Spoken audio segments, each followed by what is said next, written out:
Las mejores revoluciones son las que no se sienten, porque se hacen despacio, bien pensadas, con mesura y gradualmente. Así es la revolución que hemos iniciado con nuestros municipios, para que se empoderen, para que cada vez más sean dueños de su destino. Ya hemos hecho avances importantes, por ejemplo, con la Ley de Ordenamiento Territorial, que les permite a las regiones pensar en la ejecución de megaproyectos, una ley que ha sido discutida más de 10 veces, presentada al Congreso, ¿cuántas veces? 20, y no se ha podido, finalmente se logró. O con la reforma a las regalías, también una reforma que hace un par de años era impensable, nadie se atrevía siquiera a tocar el tema, pues se logró esa reforma de las regalías que distribuye en forma mucho más equitativa los recursos y también ayudan a financiar esos megaproyectos que se van a poder realizar gracias a la primera de las leyes. Y hoy creo que damos un nuevo y trascendental paso en esta silenciosa y gradual revolución territorial con la Ley de Régimen Municipal que sancioné el viernes pasado. Y aprovecho para agradecer, como siempre, a los señores congresistas que sacaron adelante esta ley, junto con tantas otras iniciativas que hacen de la legislatura pasada una legislatura llena de buenos frutos para el país. Y quiero reiterar eso. La reforma a la justicia que generó semejante tormenta, en cierta forma opacó una labor legislativa muy importante. Y si hacemos un recuento de la cantidad y la calidad de los proyectos de acto legislativo que se aprobaron, de las leyes que se aprobaron en estos últimos 2 años, creo que no hay precedentes en la historia, por lo menos reciente, del país. Y eso es muy importante de subrayarlo. Este es un gobierno reformador, un gobierno progresista, un gobierno moderno, y parte de la acción del gobierno se refleja en la coordinación con el Congreso. Yo tengo que agradecerle al Congreso el trabajo que ha hecho en estos últimos 2 años, porque es un trabajo que el país tiene que valorarlo, porque es un trabajo muy importante. La comunidad internacional lo valora.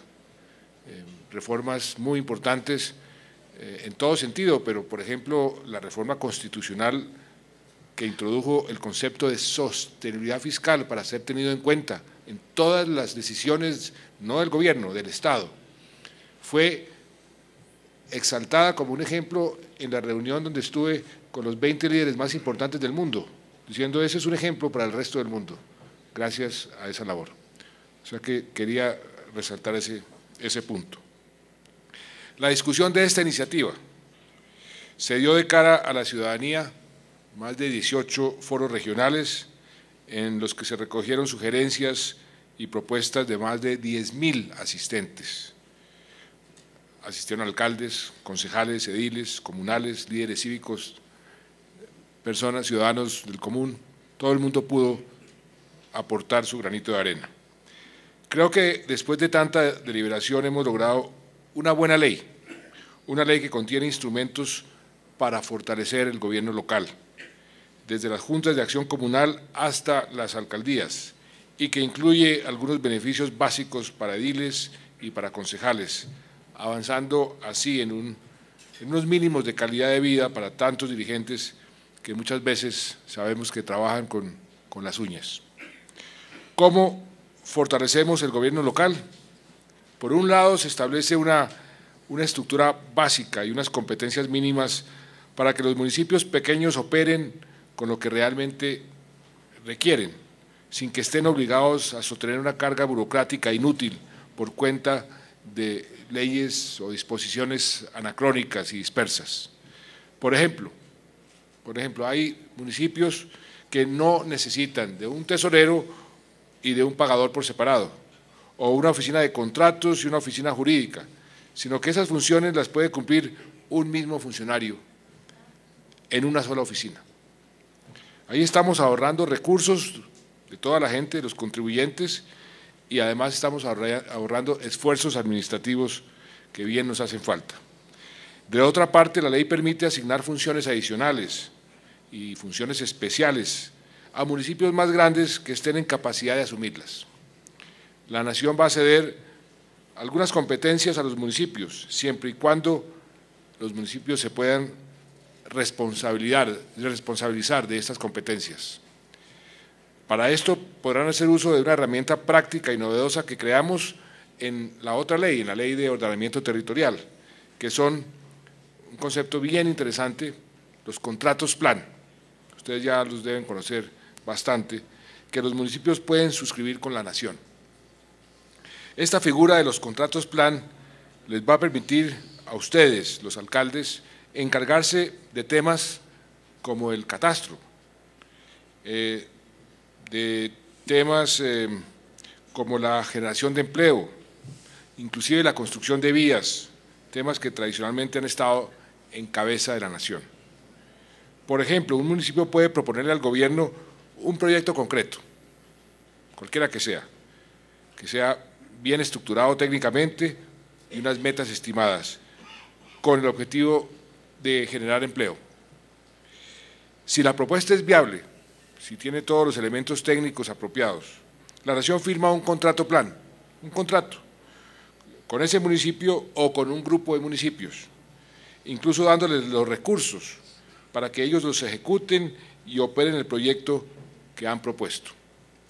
Ocurre lo mismo con algunas competencias de inspección y vigilancia que son responsabilidad exclusiva de la Nación.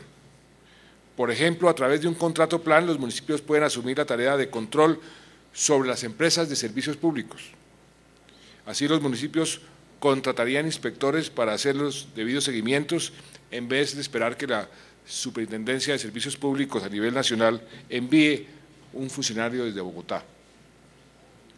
Aquí estamos hablando de permitir que ustedes, los alcaldes, los municipios, asuman responsabilidades y con un enorme beneficio, que si ustedes son los dueños de los temas, no tendrán que esperar a que todo se haga desde Bogotá, inclusive con esta casa que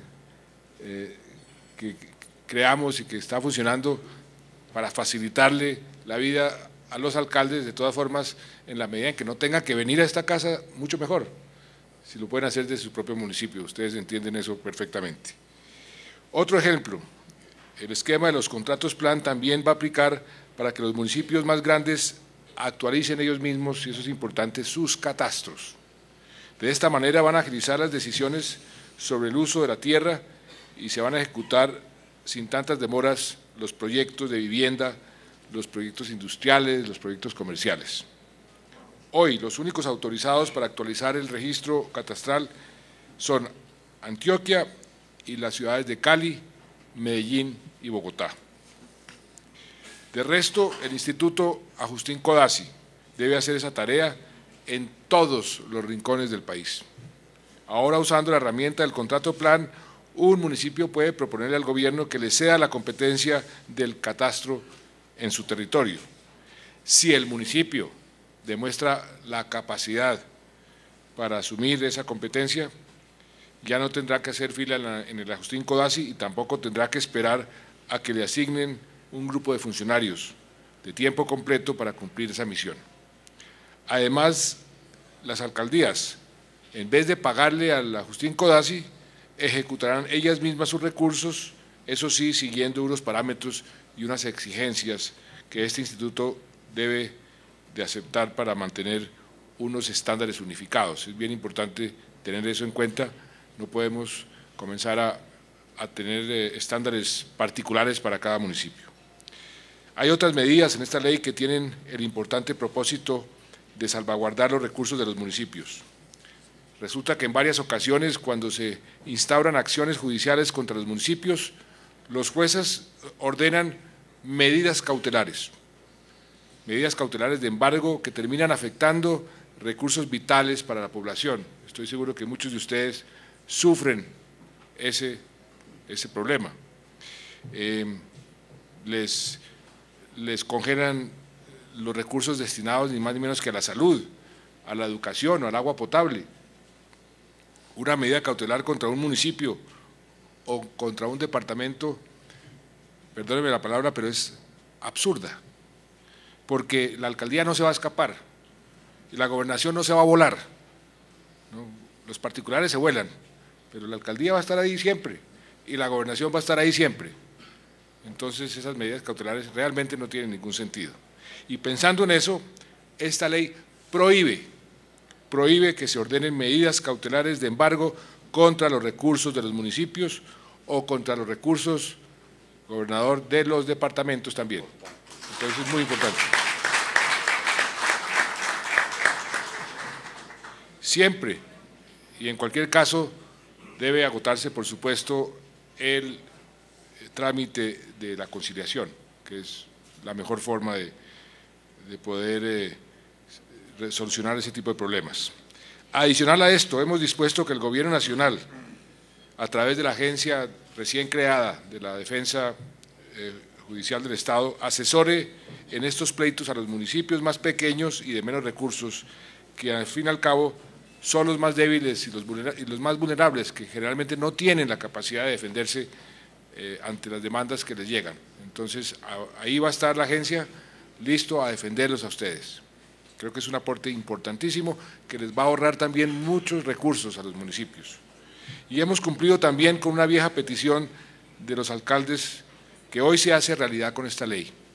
Como ustedes saben y lo han sufrido, a veces los debates de los consejos municipales dilatan y dilatan la ejecución de recursos que deben incluirse con urgencia en el presupuesto, por ejemplo, para temas de seguridad o si de pronto, infortunadamente, se presenta un desastre natural. Por eso hemos dispuesto que este tipo de partidas se puedan incorporar inmediatamente en el presupuesto, toda vez que se trata de recursos asignados directamente por los departamentos o por la Nación para temas específicos. Creo que es un paso importantísimo. Ahora bien, el fortalecimiento del gobierno local no se limita a los alcaldes o a las alcaldías o a los consejos. También hemos querido extender el poder de acción de los ediles y de los líderes comunales.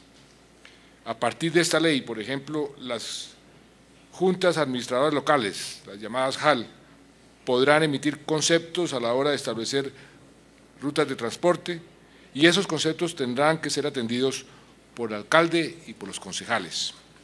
Es más, tanto ediles como líderes comunales tendrán un papel más activo en la definición del presupuesto de las alcaldías. Es un paso bien importante. Esto es democratizar las decisiones fundamentales y la decisión más importante que cualquier instancia puede tomar. De ahí nació inclusive el concepto del parlamento, parlamentar, conversar ¿para qué? Para ver cómo se distribuye el presupuesto.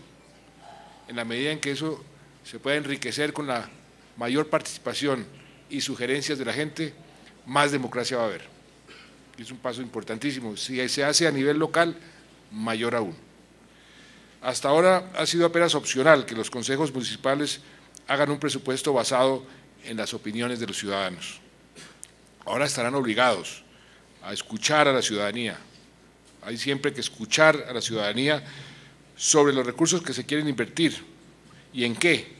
Y también estarán obligados a incluir un mínimo de proyectos ciudadanos en esos presupuestos. Y para ello vamos a trabajar en la respectiva reglamentación para que quede una cosa equilibrada. Tampoco, ahí sí que ni tanto que queme al santo ni tampoco que no lo alumbre, sino una cosa equilibrada.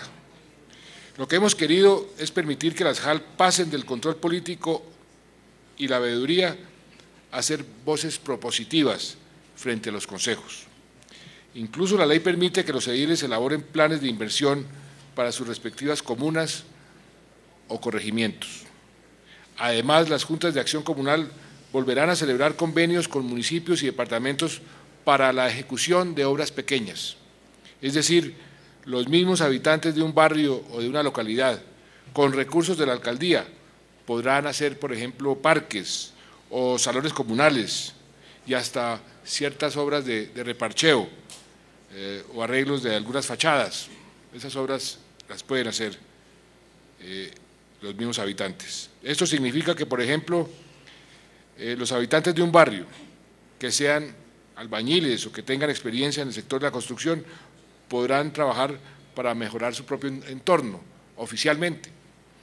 Y quiero destacar por último las novedades de esta ley en materia de seguridad social para concejales y ediles, con lo que saldamos una vieja deuda que tenemos con ellos, que son la base, la verdadera base de nuestra democracia. En muchos casos, los alcaldes y los concejales son hombres y mujeres de carne y hueso que caminan por las calles de sus poblaciones como cualquier ciudadano, pues así son. Y sé de un concejal, por ejemplo, en San Vicente de Caguán, Jorge Fierro, que vende dulces en un semáforo del municipio cuando no está sesionando. Estoy seguro que esta ley servirá para que concejales como Jorge Fierro sientan que reconocemos su labor en el Consejo, su labor patriótica. Los servidores públicos son unos patriotas, le están sirviendo al resto de los colombianos, a sus comunidades, y que trabajamos todos para retribuir en la manera y en la forma que nos permitan las limitaciones presupuestales que tenemos. Hasta ahora, por ejemplo, los concejales han venido pagando el 100% de sus aportes a pensión y solo una minoría, por cuenta de unos requisitos demasiado exigentes, tenían el beneficio de recibir un aporte de la nación del 75%. Pues bien, hemos dispuesto que todos los concejales del país reciban ese aporte del 75% de la nación, así ellos solo tendrán que poner el 25% restante para la pensión. De otra parte, antes solo existía un subsidio especial de vivienda para los concejales en áreas urbanas. Ahora, y es lo más justo, ese beneficio también aplicará para los concejales en las zonas rurales, es decir, para todos los concejales del país. Pero no solo los concejales, sino que los ediles también podrán acceder a este subsidio de vivienda y a otros beneficios. Un tema adicional se refiere concretamente a las concejalas. Ahora ellas tendrán derecho a recibir honorarios por las sesiones que se realicen durante su licencia de maternidad, algo que no se entiende que no estuviera funcionando de esa manera. La ley también establece capacitación gratuita para ediles, para concejales, para diputados, para alcaldes, para gobernadores. ¿Por qué? Porque queremos servidores públicos cada vez mejor preparados y por eso la capacitación gratuita se dará en asuntos del Estado, como elaboración del presupuesto, resolución de conflictos, víctimas, normas de contratación, actualización jurídica. Muchas veces los casos de corrupción se presentan por ignorancia, porque no se saben cómo hacer un presupuesto, no saben cómo hacer un contrato. Capacitar a nuestros funcionarios es una de las mejores inversiones que puede hacer un país, porque al fin y al cabo, si el gobierno funciona bien, si el municipio funciona bien, si el departamento funciona bien, si la nación funciona bien, porque tiene funcionarios competentes, funcionarios que conocen su oficio, el desarrollo se va a acrecentar y en qué forma. Por eso esta es una medida que tiene un gran significado. Ustedes lo saben mejor que yo, lo que significaría poder tener la capacidad de ir a aprender ciertos procesos. Solamente la resolución de conflictos, por dar un ejemplo, que un alcalde sea experto, cuántas riñas no va a poder evitar y a veces cuántos homicidios no puede evitar simplemente con enseñarles a los habitantes que hay que contar hasta 10 antes de reaccionar. Algo así, tan sencillo. Es un retorno enorme. De manera que, queridos alcaldes, queridos amigos, qué bueno estar en esta casa que inauguramos hace ¿cuánto? Hace un año más o menos. para compartir con ustedes las herramientas en diciembre, hace 6 meses. Es que estos 6 meses parecen que fuera un año. Esto parece un siglo. Para compartir con ustedes estas herramientas que les estamos dando para que sean más efectivos en su trabajo por su gente. Ustedes son la base de nuestras instituciones y le dan un verdadero sentido a nuestra democracia. Alguien decía que una buena fórmula para afianzar los pies en la tierra es cargar una buena dosis de responsabilidad en las espaldas. A partir de ahora, los alcaldes, los concejales, los ediles, los líderes comunales tienen más herramientas, muchas más herramientas para mejorar el destino de sus municipios, de sus pueblos, de sus corregimientos, de sus veredas, pero también tienen más responsabilidades.